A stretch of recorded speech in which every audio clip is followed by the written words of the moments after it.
মধ্যপ্রাচ্যের যুদ্ধের কারণে গ্যাস এবং বিদ্যুতের যে বৈশ্বিক সংকট একটা পর্যায়ে আমাদের এখানেও তার প্রতিফলন হয়। আমরা দেখেছি গ্যাসের কিছু সমস্যা গত কয়েকদিন ধরে, এটি আমরা গভীরভাবে উপলব্ধি করি এবং সেখানে মাননীয় প্রধানমন্ত্রী স্বয়ং বলেছেন যে বহুমুখী উদ্যোগ গ্রহণ করা হয়েছে। আপনারা নিশ্চয়ই জানেন FSRU যে দুটো ছিল তার ভিতরে একটা নষ্ট হয়ে গিয়েছিল, সেটা রিপেয়ার করবার জন্য একদিকে যেমন সময়ের প্রয়োজন, একই সাথেও এটা বাস্তবতা যে 16 বছরের ফ্যাসিবাদের দীর্ঘ সময়ে যে ধ্বংসস্তূপ করা হয়েছিল সবচাইতে বেশি দুর্নীতিপ্রবণ এই সেক্টর, সেখানে সবচাইতে বেশি কার্যকর উদ্যোগ ইতিমধ্যে গ্রহণ করা হয়েছে।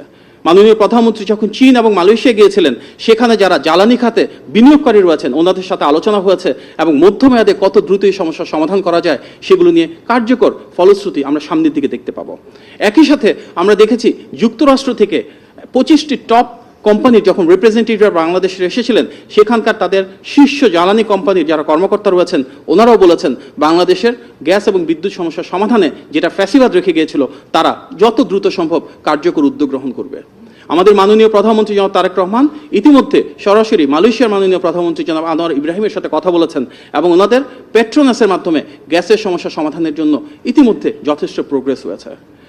ফ্যাসিবাদের দীর্ঘ সময়ে আমরা দেখেছি যে কূপ খননের ক্ষেত্রে তারা কোনো উদ্যোগ নেয় নাই, বরং আমদানি নির্ভরতা রেখেছিল। আমাদের নির্বাচনী ইশতেহারে যেমন রয়েছে ঠিক সেভাবে আমরা গ্যাসের অল্টারনেটিভ সোর্স কীভাবে ডোমেস্টিকলি তৈরি করতে পারি, আমাদের নিজেদের জ্বালানি সক্ষমতা বাড়াতে পারি, সেই কার্যক্রমও সামনেই শুরু হবে। হয়তো 16 বছরের সকল সমস্যা শতভাগ সমাধান করা সম্ভব নয়, তবে সরকারের সকল পর্যায়ে সর্বোচ্চ আবেগ এবং অনুভূতি নিয়ে সেই দায়িত্বশীলতা নিয়ে আমরা কাজ করে যাচ্ছি যেন যত দ্রুত সম্ভব জনগণের জন্য এই সমস্যাটার সমাধান করা সম্ভব হয়। আমরা দেখেছি এই 6 মাসে অন্তর্ভুক্তিমূলক উন্নয়ন, যেখানে সমাজের প্রতিটি শ্রেণী এবং পেশার মানুষের ভাগ্যের পরিবর্তন হয়েছে। ছোট্ট একটা উদাহরণ যেখানে আমরা দেখতে পারি ইশতেহারের বাইরে গিয়েও কীভাবে সরকার কাজ করেছে। আপনারা নিশ্চয়ই জানেন যে অবসরপ্রাপ্ত এমপিও শিক্ষকদের ওনাদের যে অবসর ভাতা এবং কল্যাণ ট্রাস্টের টাকা প্রায় 7,000 কোটি টাকা ফ্যাসিবাদের সরকারেরা লোপাট করে দিয়েছিল। আমাদের অবসরপ্রাপ্ত শিক্ষকেরা 2022 সালের পর থেকে গত 4 বছরে ওনাদের অবসরের এবং কল্যাণের সে টাকা ফেরত পাননি।